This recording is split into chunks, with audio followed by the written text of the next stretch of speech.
Early marriage for us wasn't uncommon at all. If you're and that's not unique to my religious group either. I think that if you grow up with a sense that sex is only for after marriage, You're gonna you get might married. you might want to move to that marriage thing quickly. Because let me just be very clear, I did not have a good time. On the whole, it was not a positive experience. I think that there were things that were deeply harmful. And over many years, I have allowed myself to sit with the ambiguity of the things that I find admirable and useful about my growing up and the things that I find difficult and painful. And we talked for like an hour, and it was just like, and I was like, oh, this is flirting. It's just like having conversational skills, showing interest in someone, and being a little bit bold. Sex as a way of knowing and experiencing someone else, I think can be a wonderful thing. Hello, everyone, and welcome to How to Have Extraordinary Relationships podcast with me, Lucy Cavendish. And today I am talking to Jessica Pratezina. She is in Canada, in Toronto, where she lives. She's a researcher and a writer. She works with gender-based violence and women's experiences of high-demand religious groups. And we discovered each other on the interweb, as my mother calls it, on the internet, when Jessica wrote a comment on a group I'm in on Facebook, and my ears pricked up, and I thought, this is very interesting. And I contacted Jessica, and she's very kindly come to talk to us today about her experience of growing up in a religious community and what's happened post then, which is brilliantly interesting. So Jessica, thank you so much for being with us today. It's a pleasure to be here.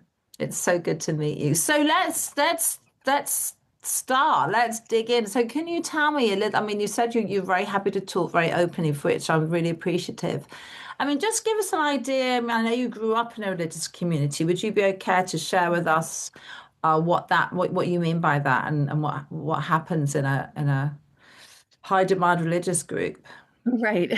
So I come at my work from the perspective of lived experience, from someone who grew up and there's all kinds of different terms that get thrown around. People say cult, and that's absolutely fine to say. A lot of scholars say new religious movement because the word cult can't really be used in an objective way anymore. It's from its original sociological meaning. So we try to be a little bit neutral and throw in new religious movement. I like alternative religious movement because I think it captures what a lot of these groups, like the one I grew up in, really are doing. They're presenting an alternative to sort of established mainstream religious groups, the kinds that you normally think of, like the Catholic Church is a great example. That's a big group that we all know that's been around a long time and has this sense of legitimacy. And then there are these other groups that don't have that establishment. They sort of pop up, and a lot of them pop up for a little while and then go away. And that was what happened to me. So I was raised in a group called the Worldwide Church of God that came to being in the early 20th century when an ad man from Iowa believed that he had a revelation from God and he was the end time prophet and the world was going to end any time now. And he had a special revelation to help people understand the Bible and how to live their life. And living your life meant, for example, we kept a kind of pseudo kosher. So I didn't eat pork or shellfish or things like that. I celebrated sort of pseudo Jewish holy days. So I kept Yom Kippur. I had a Saturday Sabbath. We were quite an insular group. It was a worldwide organization and we networked with each other worldwide. We kept quite separate from the rest of society. So, for example, I was raised in a very rural part of Montana in the United States. And I went to public school, but it was very clear as I was going to public school that these people were not my friends. This was not my community. I could go there, but then my primary source of identity was in the Worldwide Church of God. And that was how naturally I ended up getting married when I was 19 to another young member in the Worldwide Church of God. Early marriage for us wasn't uncommon at all. If you're and that's not unique to my religious group either. I think that if you grow up with a sense that sex is only for after marriage. You're going to You get might married. you might want to move to that marriage thing quickly. Like we didn't live Yeah. together before we were married or anything. And certainly we loved each other and we wanted to get married. But also there was a lot of pressure to get married. It was not an arranged marriage, but reflecting back, I remember asking my ex-husband at one point, do you think we chose to get married? And he said, I think it's complicated. Yeah. And and I think that might be something other people can relate to as well. So So, yeah, let me rewind a minute. So this it was set up by a man who had a kind of St. Paul moment on the road to Iowa in his case. The guy that set it up, who was given a message from God and he believed he was a prophet. Is that right? Yeah. And somehow he got other people to believe him.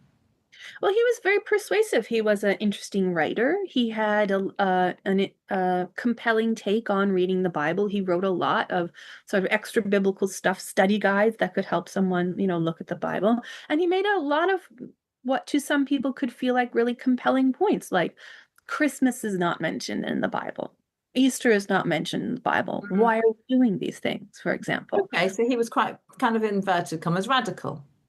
Yes, oh, certainly. Yeah. And I mean, he would not be the vast majority of Christians would not consider Herbert Armstrong to be a Christian and would not consider our group to be a Christian group. We Okay. reject the Trinity. So the idea of the Trinity, three in one of God, is really foundational to most Christian Mm, groups. mm, Have that. And we really believed that we were the ones with true special knowledge and everyone else was wrong. And that was the atmosphere that I was like born and raised in. Now, the group died out when I was in sort of my late teens and early 20s. I was through a prolonged phase. The prophet died and things never really kept going after that like from a scholarly point of view, that transition after the leader dies and in transition into mm, subsequent generations. There's the people who join as adults, right? My parents joined as adults. There were second and third generation people by the time that I was born, and how those people are socialized into the group really impacts the longevity of that group. Are they going to keep going? yeah.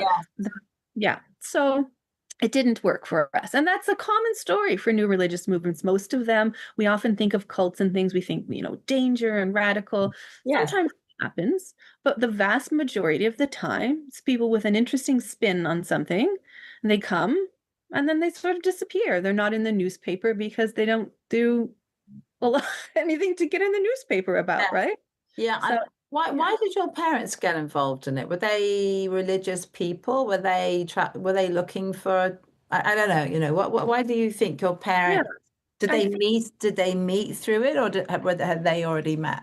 so they met through it. And I think for each of them, it was a little bit different, but underneath it all, a lot of the people who join these groups are seekers in one way or another. Mm, We're looking at the world and saying, but we see everybody doing things in a certain way. Couldn't it be different? And that's a great question to ask. Why are we mm, doing things the way that we are? And couldn't society be another way? And what if we, put our money where our mouth is and walked the walk and really did things differently? So for my dad, his father, when my dad was a teenager, so my paternal grandfather got very sick and died of cancer. And it mm, was during that time that he found the Worldwide Church of God and they cared for him. Like they really, and after my granddad died, they cared for my father. He moved in with a church family who provided him with genuine love. And, you know, we had a sort of a college, an unaccredited, I'm using college in quotes here, the unaccredited theological college of a now defunct cult. But yeah, that's where my dad went. And that's where he met my mother. So my mother grew up in Canada. And she too had that sort of seeker spirit. She encountered the work of Herbert Armstrong and it resonated with her. And I think she did something that was really brave, which mm. was she's the only sibling of her. There were seven kids in her family. She was the only one who left Canada, who left their Wow. province, even to this day, and moved away to California when she was 18 years old, all by herself to join Herbert Armstrong and his movement, his Bible movement at the college. And I think, and I really admire her for that. Mm. Like that took Mm. courage. That Yeah. took her saying, "Hey, I'm going to think differently from the people around me, and I'm going to take a stand." And I think that's a good thing. Yes. Yeah, and they looked after your father, who And had lost his they father. absolutely did. Yeah. Yeah. Yeah. So I hear that, and they had you, obviously. Yeah. I don't know if you have siblings, but you don't, that's up to Yeah, you. I have four younger siblings, and we've all been through our own sort of religious and spiritual journeys and have different feelings Mm, about that we grew up in. I have very mixed feelings. And a part of my journey was because let me just be very clear, I did not have a good time. On the okay. whole, it was not a positive experience. I think that there were things that were deeply harmful. And over many years, I have allowed myself to sit with the ambiguity of the things that I find admirable and useful about my growing up and the things that I find difficult and painful. And I let both of them be. So I can say that my mom was brave and free thinking when she did this. That doesn't mean I would recommend it. But I I hear want you. to Yeah. acknowledge the complexity that Mm. it takes to do that. Yes, she's brave. She left. Was it She the best idea? Hard to say. she also had the time of her life. She loved it. She Like did. she did. She had an unequivocally positive experience. So I guess when you're little, when we're little, we don't really know we Mm. don't really know what's going on, right? We don't really know that, we kind of think that we just don't know. So you probably, when you're little, think, oh, well, everyone's like this or going to church or, I mean, whatever the experience I was. was very aware even when I was little that we were different because that was really drilled into me. Like we're the ones with a special revelation from God. Other people aren't necessarily bad or evil. For example, one of our unique beliefs is we didn't believe that people go to heaven or hell when they die. That's a very common sort of Christian idea. We didn't have that. We believed that in sort of a what could almost be described as a coming socialist utopia where Jesus Christ would come back, the dead would be raised, and basically everyone who ever lived would have a chance to live on a renewed, beautiful earth in peace. There would be no money, there would be no borders, there would be no class, there would be no racism, and everyone would live like this. So it was very strange to me that there to know that there were these people who believed that when you died, you went to hell for eternity. I found that so distressing, Mm. um, that idea. So Yeah. I would say I absorbed a lot of our beliefs and took them on as my own, as children do. Yeah. And it wasn't until I became a teenager that, and of course, and I want to be clear, a lot of kids who are raised in groups like this is their experience of being young. Things don't necessarily get difficult until you sort of become a teenager and want to do some Mm. things on your own, right? Mm. And a lot of the stress of my growing up as a child came from people outside of the group who wanted to make fun of us and who wanted to marginalize us and who wanted to call us weird and that hurt me as a kid. That must have really hurt. Yeah, and it also does the opposite of what I think they intend. Like they want to sort of maybe help move you along from a group they think is unhealthy. And to be clear, it was unhealthy, at least for me ultimately. But by mocking people and marginalizing people in these groups, you're Mm. not winning them over, right? Yes, of course, John. It doesn't feel warm and toasty outside of the group. No, it makes you more afraid of people outside. Yeah. Yeah. I mean, what was this at school? I mean, I always think of people being sort of dressing differently, like the Amish, but I'm sure it's probably not like that. No, we dressed modestly. But that doesn't again become a super problem when you're a little kid. It did become a problem when I was a teenager. But like so much of school is based around holidays. You know, it's Christmas, so you're doing Christmas stuff and you're singing Christmas songs. And Yeah. it's Easter, you're doing Easter Easter. stuff and Mm. singing Easter song. And for all of those things, I was always sent out into the hallway with a book. So I spent a lot of Oh time my just around gosh. the hall or winding, finding my way to the library and becoming friends with the librarian. And it worked out fine for me. That also increases the sense of you are not like other children. And from my research with children and women who grew up in these groups, that's a really pervasive sense. Like, you are not like other children. Yes, you're different. You're different, you're special, and special can be good and special can be stressful. What's the stressful bit?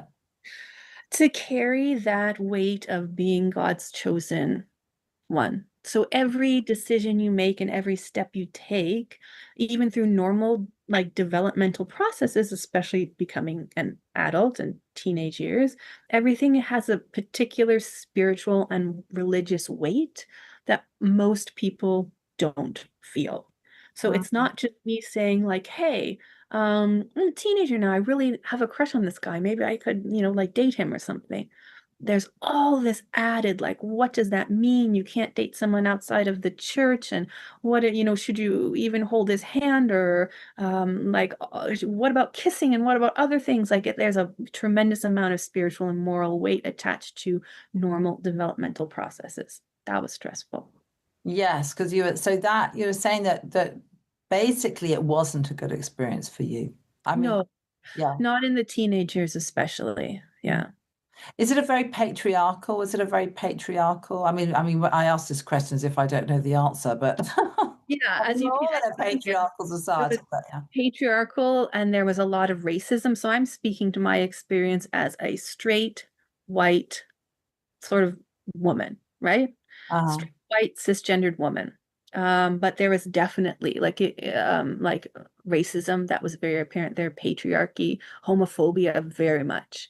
Now, I will say that those elements are not unique to fringe religious groups, right?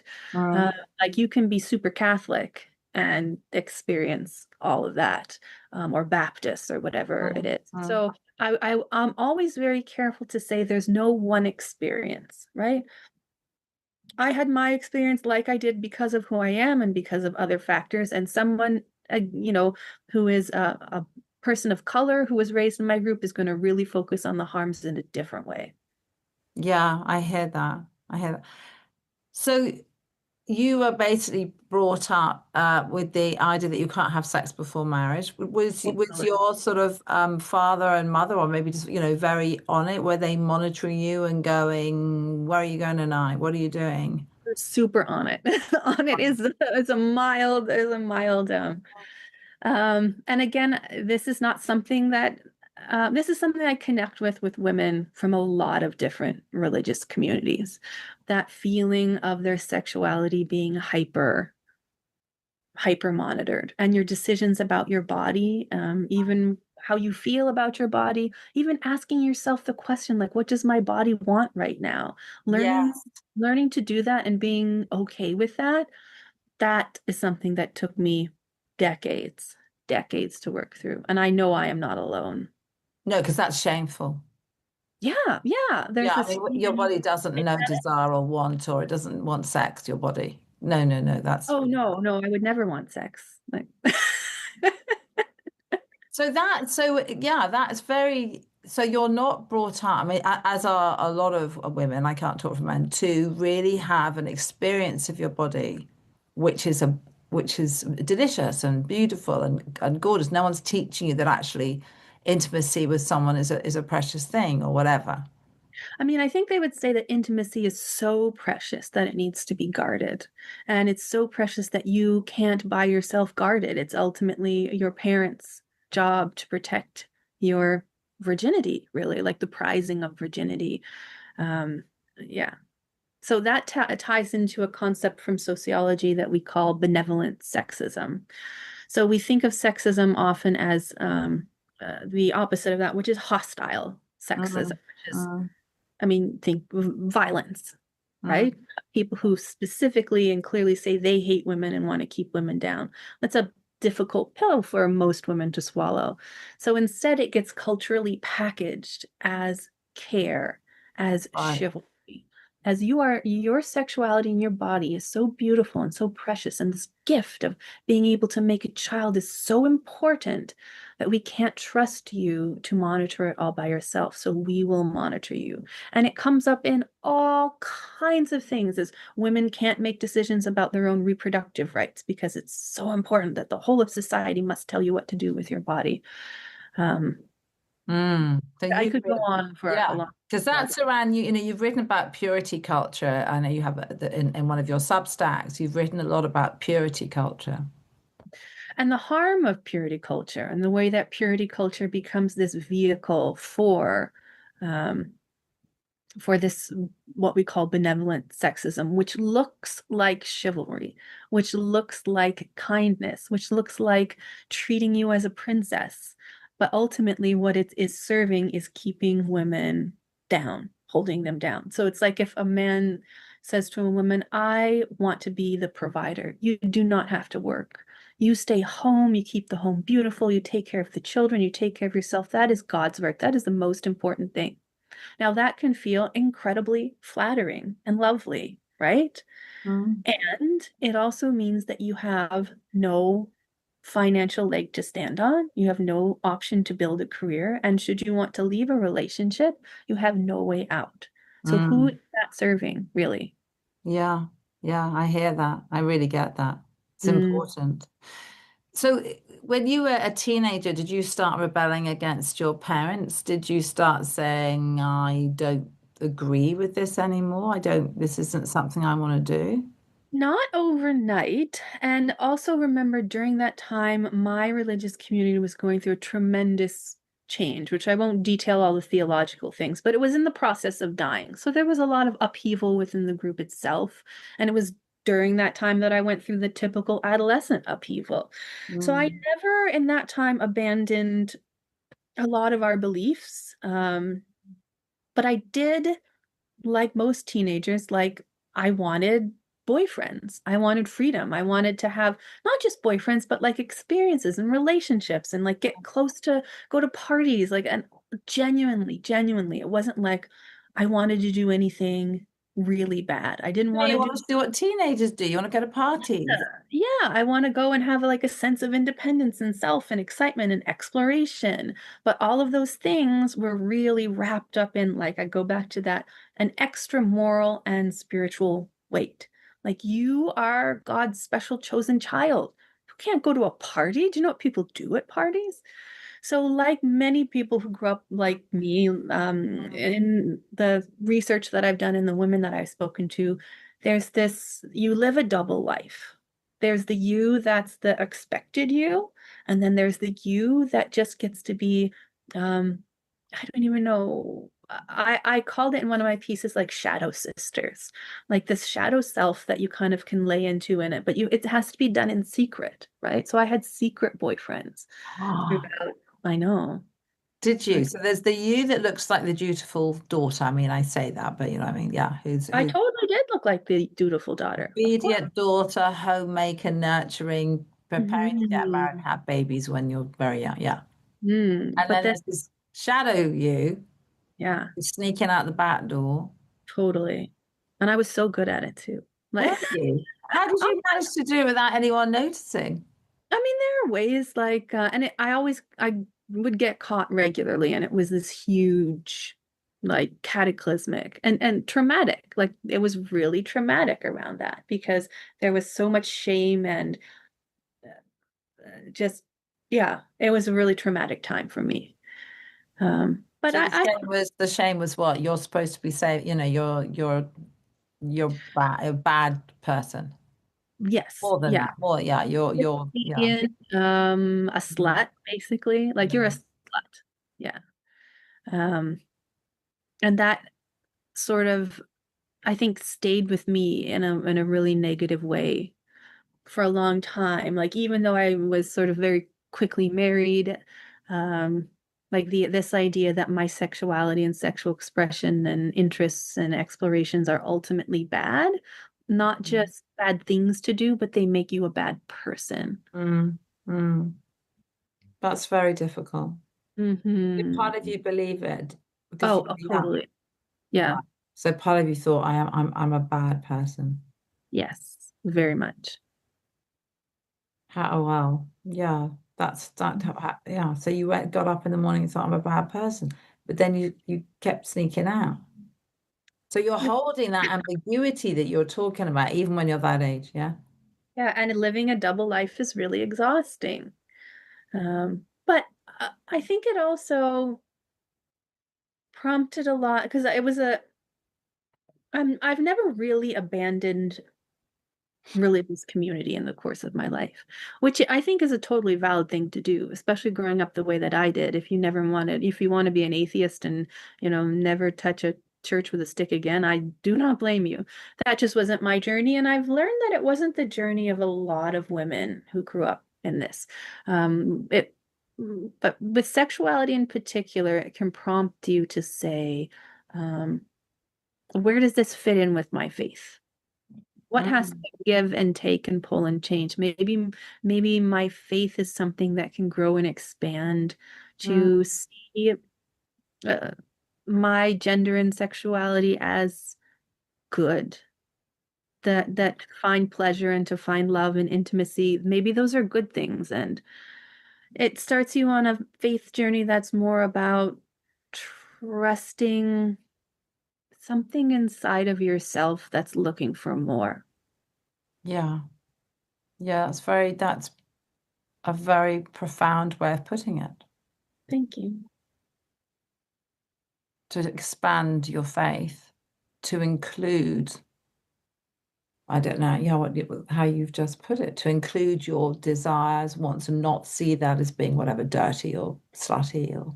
And I think that desire is the most important word here. Mm, I've written in the past about, I think I've used the phrase like dilemmas of desire, doubting mm, desire, yeah. because these processes of leaving our religious communities were not primarily intellectual. Of course, the intellectual integrity that one feels, like you don't want to go around believing silly things. Like we believe that the earth was, created in 6 days and things that a lot of You other mean it people. wasn't? Not a lot. No, okay, no. I mean, I don't wish to Sorry to drop that one on you. yeah, I don't wish to be about people's beliefs. Okay, so if that, we all believe what we believe, but yeah, okay. We all believe what we believe, and I will Well, I say mean, yeah, you were brought up with the Bible, and that's what the Bible says, right?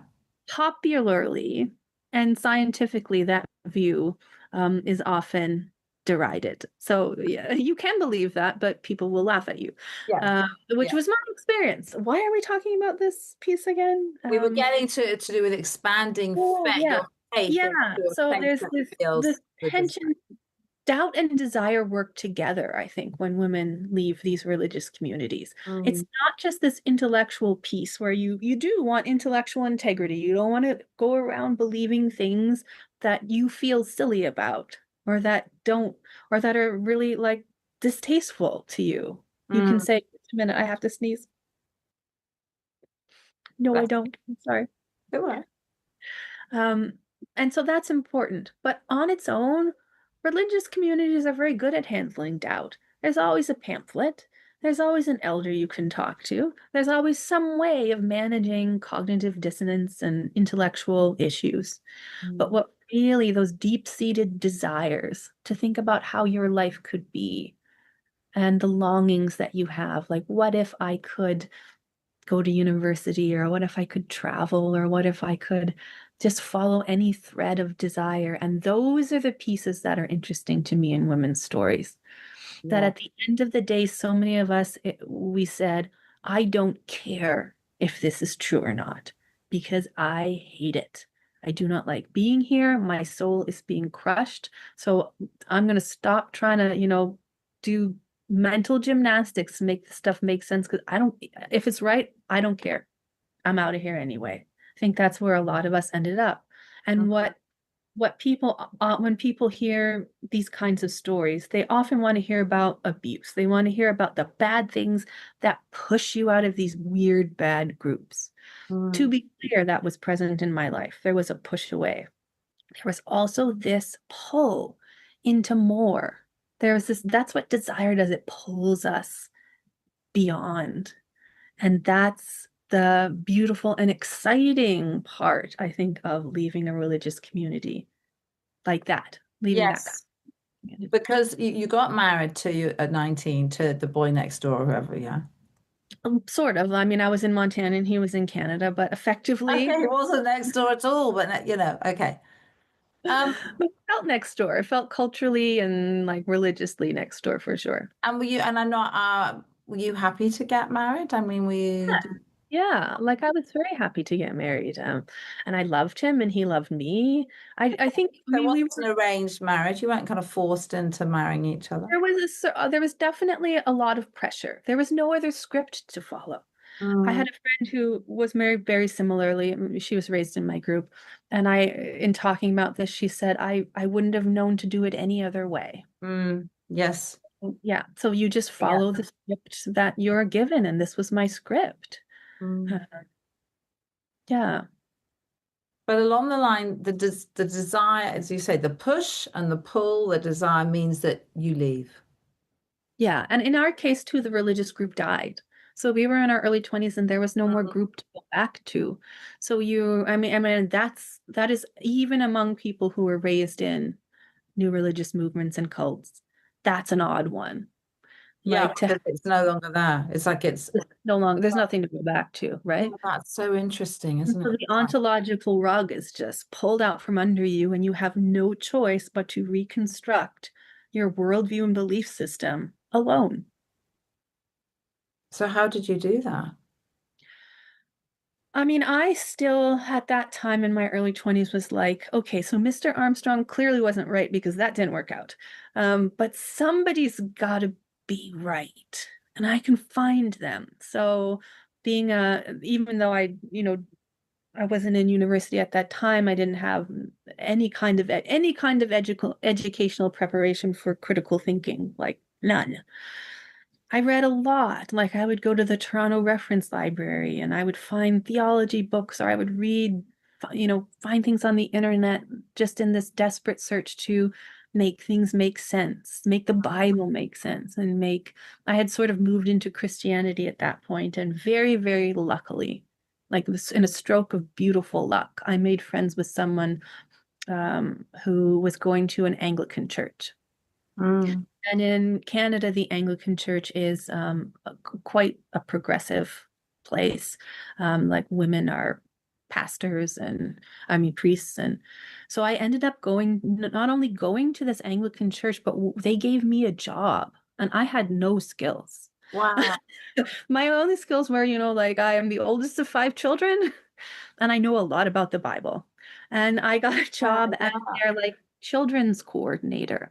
So I like managed the Sunday school program. And not only was it employment, but it was a genuinely like positive community. Like Mm. I found I found maybe not with the intensity, like if you're a part of a group that thinks the world is ending tomorrow, maybe it's an intense bonding experience Yeah. that's not replicated.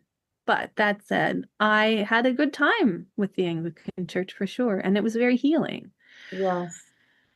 I think that and in some ways, it was an even more difficult transition was when I left that, because as I sort of learned and grew through my own reading and even just like examining my own feelings, which I hadn't had the opportunity to Mm. really do before, I realized I don't think uh, most of the tenets of mainstream Christianity I couldn't get behind. I didn't believe Yeah. Jesus was God. I couldn't make good sense of the Bible in a way that satisfied me. So Mm. when I left my sort of Christian faith, I also left my job. Yeah. So But in terms of I mean, you and your husband separated, and then you went and discovered, I imagine, which we talked a bit about, is what desire was for you. yes, that's such a beautiful way to put it. So we separated after being married for 20 years. We had a Oh, wow, you had a long marriage, right? Yeah. Yes. So we have a 4.5-year-old son. And I think the separation, I mean, over the couple decades, of course, there were ups and downs, and some of them were unusual just because of our unusual situation. Mm. Looking back, I think there were ways in which we functioned more like siblings coming from the same family or people coming from the same family. Um, then, like, I don't think we ever really felt like a couple. Mm. Mm. But there were good things, and the end was, I think, as just about as amicable as one could hope, probably more. Like Yes. we have a good relationship now, a great co-parenting relationship, all that.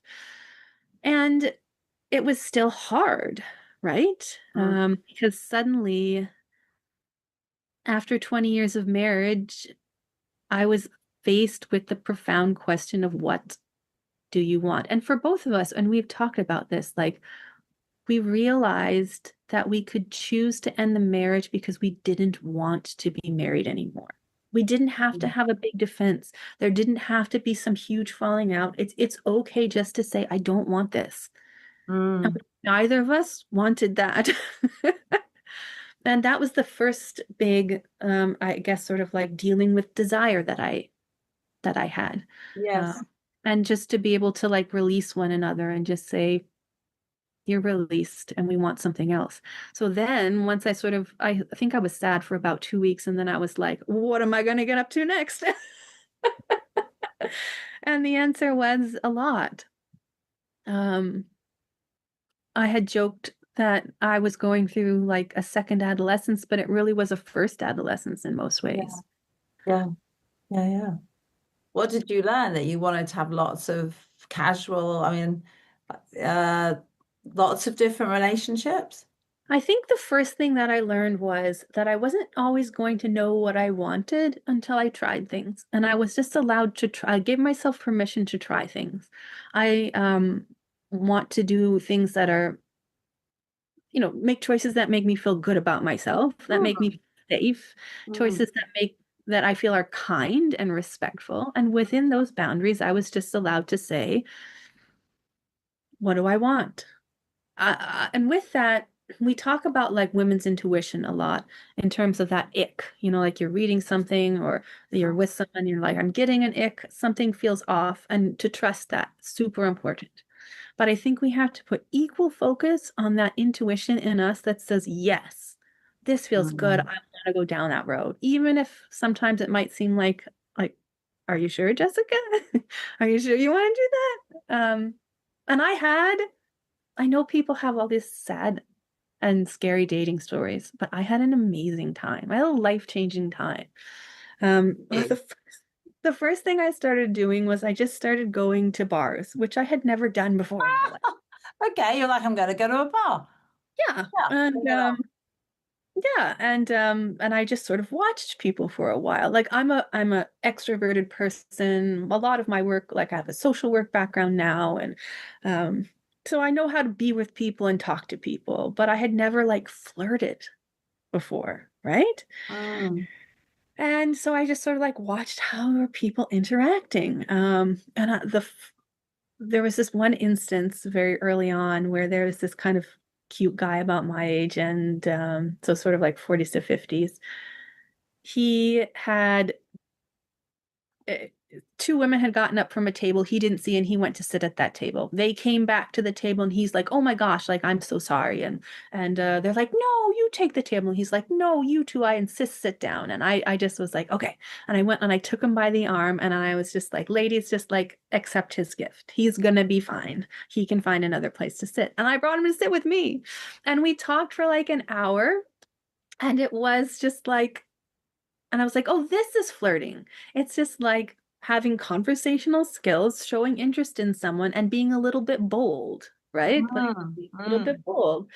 Um, and I discovered that I liked it. Is that okay to say? Like, Yeah, of it course was it's fun. okay to say. Yeah. Yeah. Uh, so that was, yeah, some like, It's like having your first adolescence. It's fantastic. Yeah, but you're not an yeah, adolescent, but you're going out thinking, okay, this is flirting. Lots of people don't know how to flirt, yeah. especially people that have been in long marriages. They're like, I don't know how to flirt. How do you flirt? I It's think a that whole I've had world. people say that to me, but I think what it is like if you have just normal, useful people skills, right? You know how to have a conversation, you know how to be interested, And it's that plus I would say just like being a little bit bold.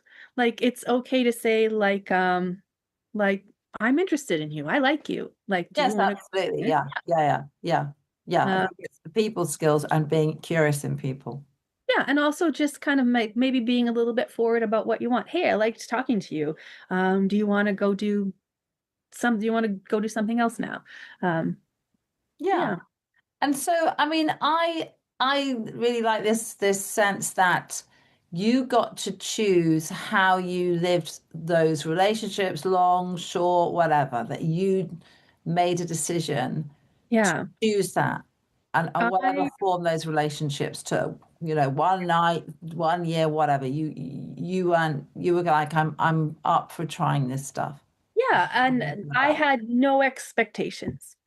Um, and that was really liberating. Mm, Um, I know what it means to be in a long relationship. I know what it means to be someone's partner. I'm frankly not particularly interested in living with someone. I enjoy living on my own. I'm certainly not interested in being someone's maid or housekeeper, mm. or, someone who like manages their calendar or whatever.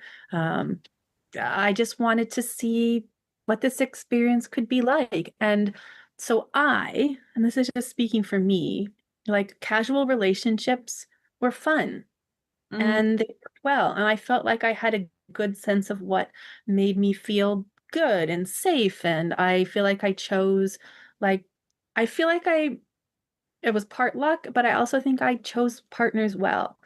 Part of that might be because I do have experience as a gender-based violence researcher. And so there were a lot of sort of like maybe more subtle red flags that You could um, spot. I think so, yeah. Mm.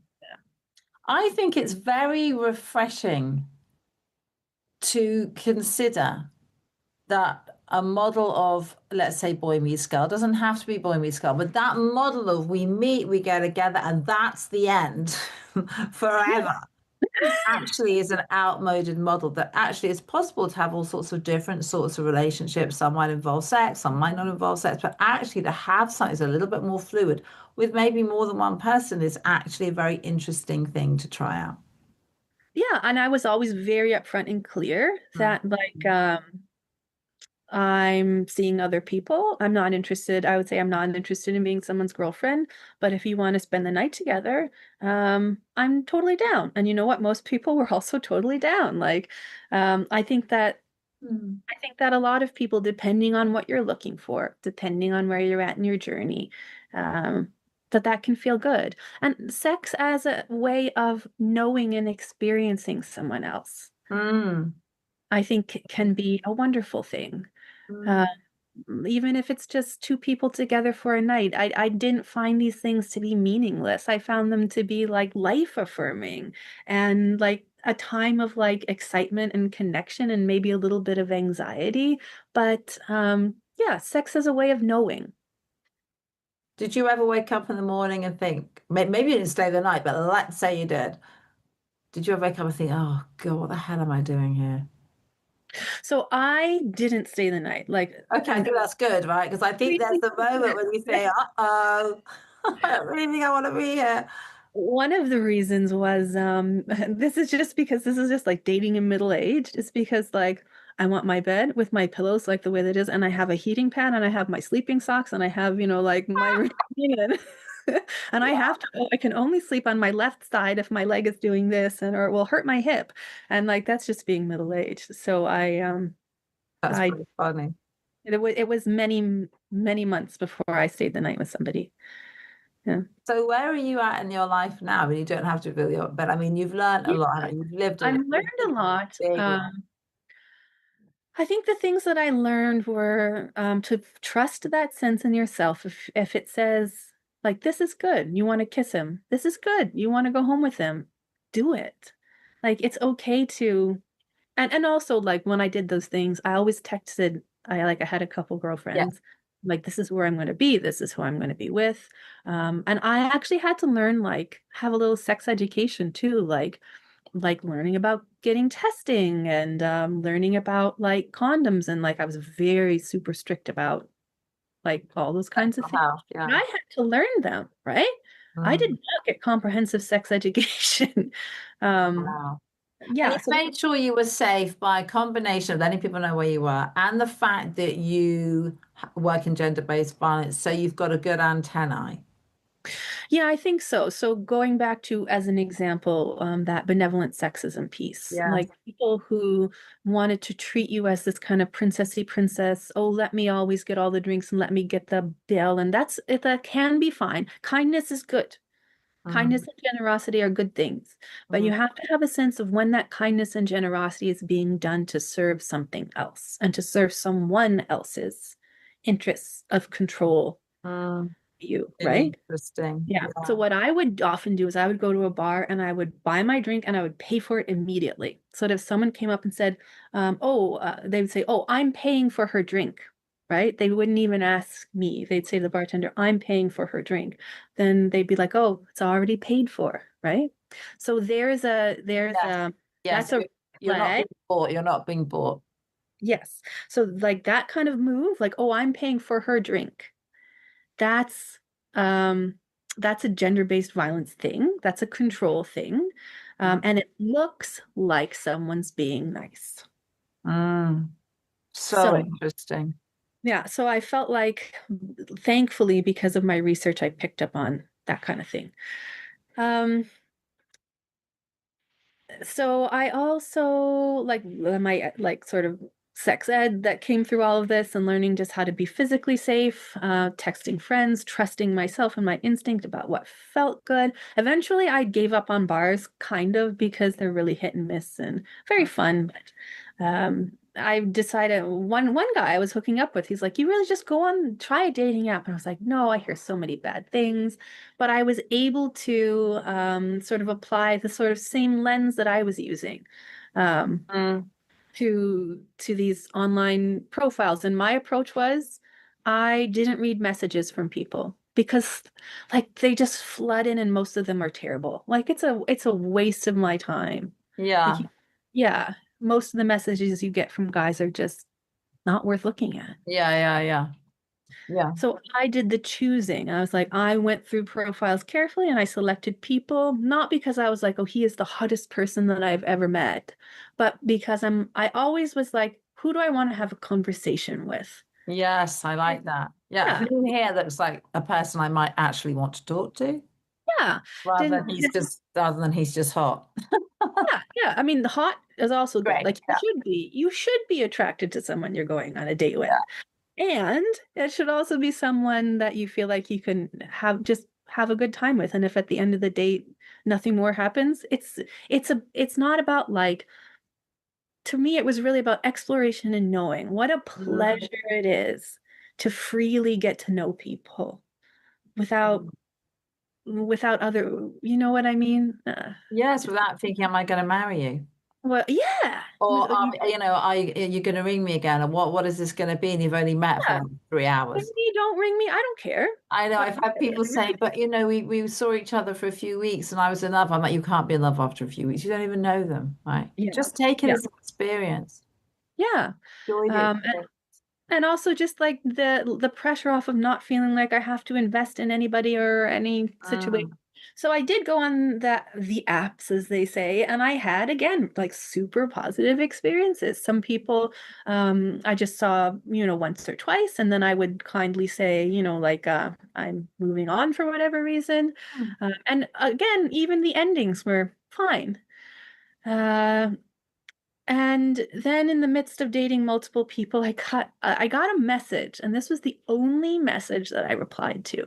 I got like a really compelling just reply. And I was like, huh, I don't usually reply to messages, but that was good. And I looked at his profile and there were things on there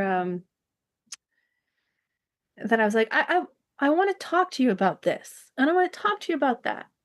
So we had mm. a conversation and we just talked and we just kept talking and we just kept talking.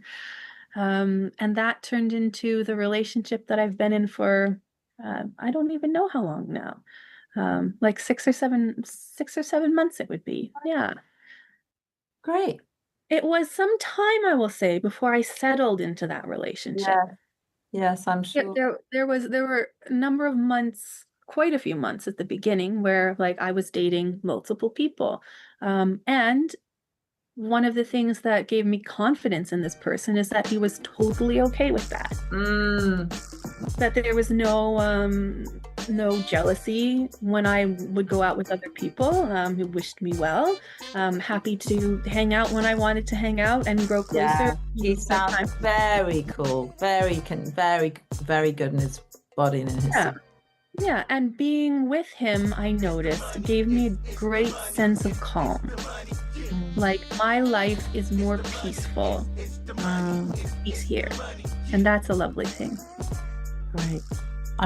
We've got to end, but we could go on forever, but we can't. You have to come back so we can talk. Sure. You have to come back and talk more because it's fascinating. I mean, Jessica, it's wonderful to speak to you. You're very eloquent and it's fascinating. I'm so appreciative that you came on the podcast to talk to us. Thanks for creating this space for people to have these conversations. It's just Oh, such a delight. thank you so much. Take care.